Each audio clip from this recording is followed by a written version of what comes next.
Is anybody else thinking that maybe they should expand the All-Star team? Because NBA teams have 15 slots to a roster, but the All-Star team only has 12. Maybe if they expanded each team's roster 3 more spots, then they would probably get the All-Star team correct because I'm not understanding why Trey Young and Domantas Sabonis have not made it yet again. Some people may try to make a case for LaMelo Ball not making it, and I get it, but he's on a bad team, somewhat like Tyrese Maxey, which is why I'm not going to spend too much time talking about him either. Because yes, they are hooping, but they're on bad teams, so I sort of understand it. You know, Trey Young is on a team that is at least in the playoff picture. So let's just stick with Trey Young for right now. Like, so we have Darius Garland. We're just gonna stick to the guards, and maybe Jalen Brown. But Darius Garland, Cade Cunningham, Dame Lillard, and Tyler Hero made the All-Star team as reserves. And I agree with Cade. I agree with he's hooping.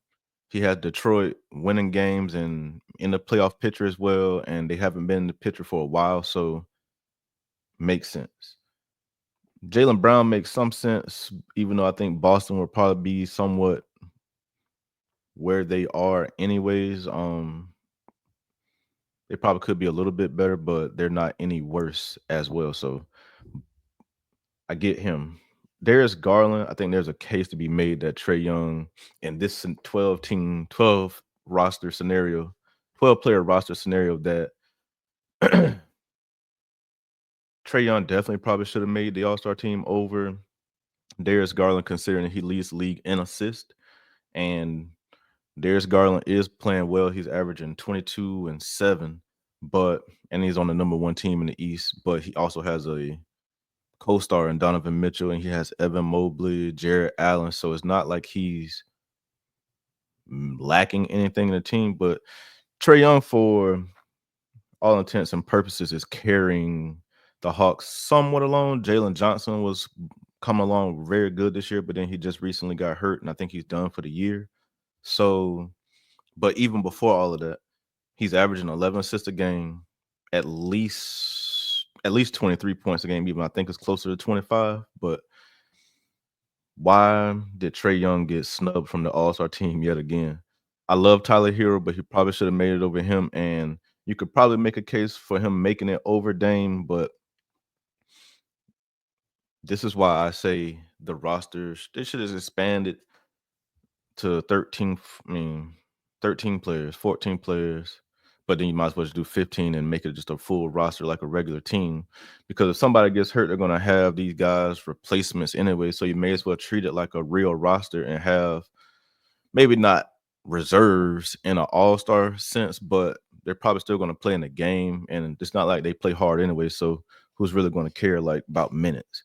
So, and then before we move on, like, let's go to the West. Like, Sabonis and didn't make it, but you have Jaren Jackson Jr., who is playing good. He I think is in the top 5 for blocks. I know it's over 2 a block game.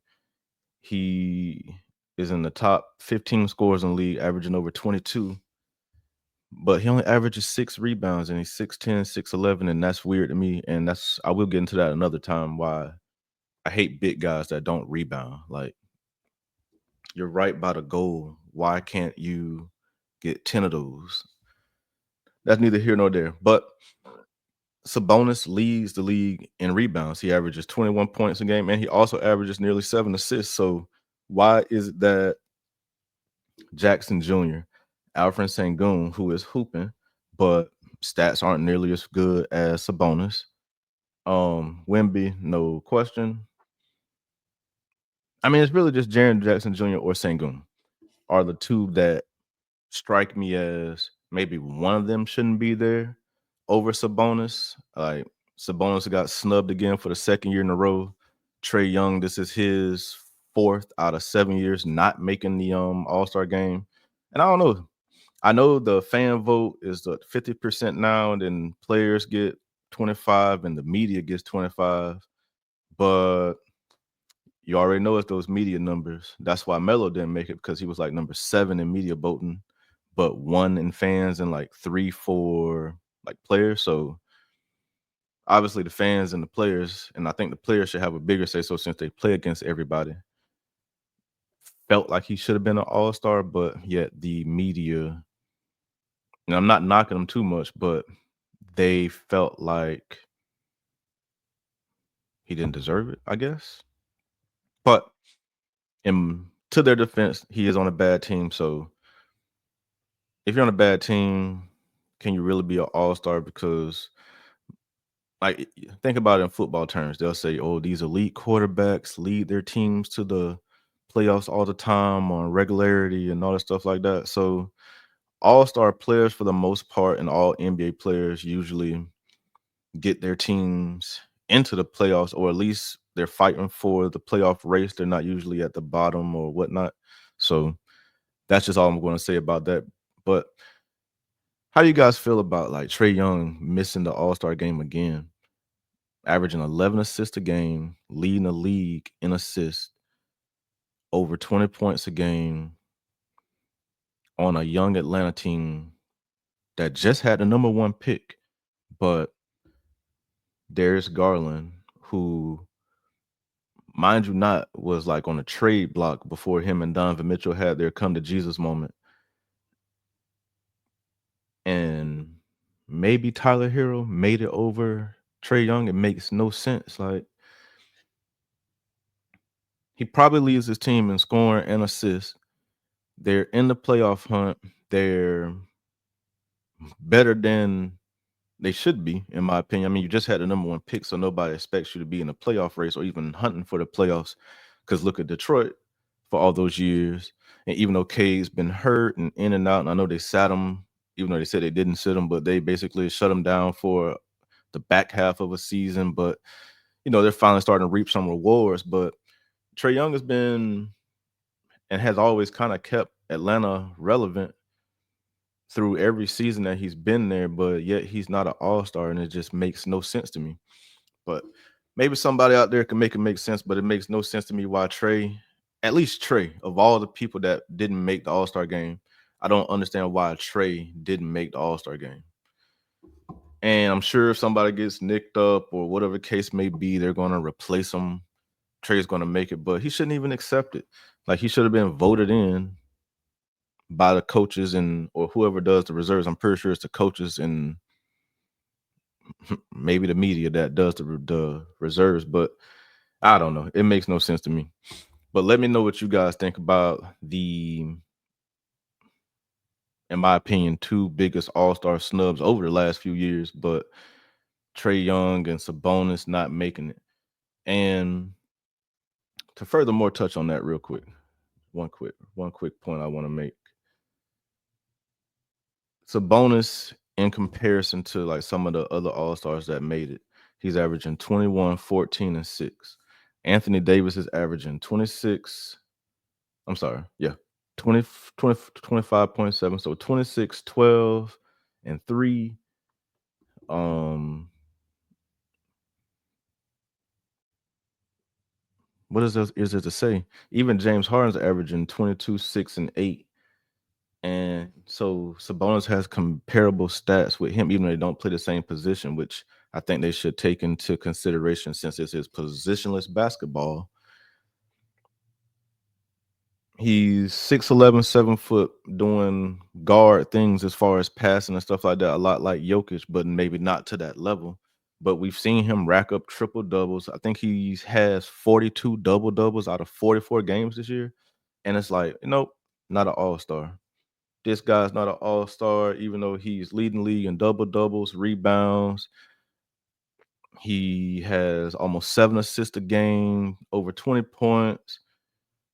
Team is fighting for a playoff spot. They've been playing better lately since they fired Mike Brown. And it's like, nope, not an all-star, not again. Nope, nope, nope. Makes no sense to me.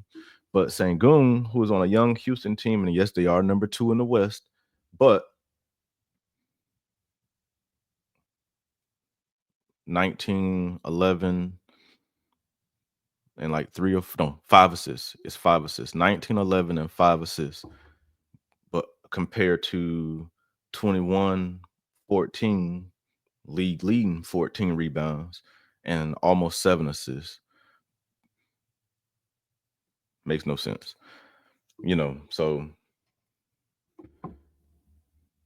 like he plays a lot like Joker, but he's not Joker, but they have similar games to a degree. So just to for anybody who doesn't know who he is, that's who he's similar to me. But I just don't understand how him and Trey Young keep missing the All-Star game. And that's why I started with do you guys really think that maybe the league should, since they're considering or at least speaking it into existence about the 10-minute quarters and stuff like that, why not expand the all-star team, add a couple of extra spots? You could probably get the voting right. You could, the game is one thing, and hopefully we get a good game eventually. I don't know if this year is going to be the year that we get a good game, especially with this new 4 team. One of the 4 teams is a G League, I think all-star team or something like that. So I'm not sure what kind of game we're going to get this year. Maybe it'll be competitive. That's all we all want is a competitive game at the end. But after the competitiveness, we would like to see the people that we want to see in the game. And yet again, Trey Young's not there. Sabonis isn't there. And maybe for an all-star game, you can make a case for Sabonis because maybe he's not exciting, but Trey Young is. So I don't know. They're gonna have to start making these votes and stuff make sense, because when you do side by side comparisons of certain players that make it and who gets snubbed, it doesn't make any sense. Because yes, I can go down and do my internet research and see, okay, this team has a better record, this team has a worse record, but hey, maybe they're neck and neck or they're close. And say this guy's over here, this guy's right here, but the guy that's lower makes the all-star team, but the guy that's up here who may be leading the league in something and also his team in more than one category with his team in a better position is not the all-star caliber player. I don't know. I have a hard time trying to understand that. And maybe it's just me. I mean, I understand it and I understand how the voting works and everything like that, but and I don't think this is one of those marketability things, because you will obviously have Trey Young there probably over Darius Garland, because I mean, who has better marketability? Markability. So that's just my rant about that. Let me know what you guys think in the comments. Please subscribe, like, comment. Please comment. I want to see your comments. Let me know what you guys think. Tell me what I can do better. Please subscribe. Keep coming back, and I will see you next time.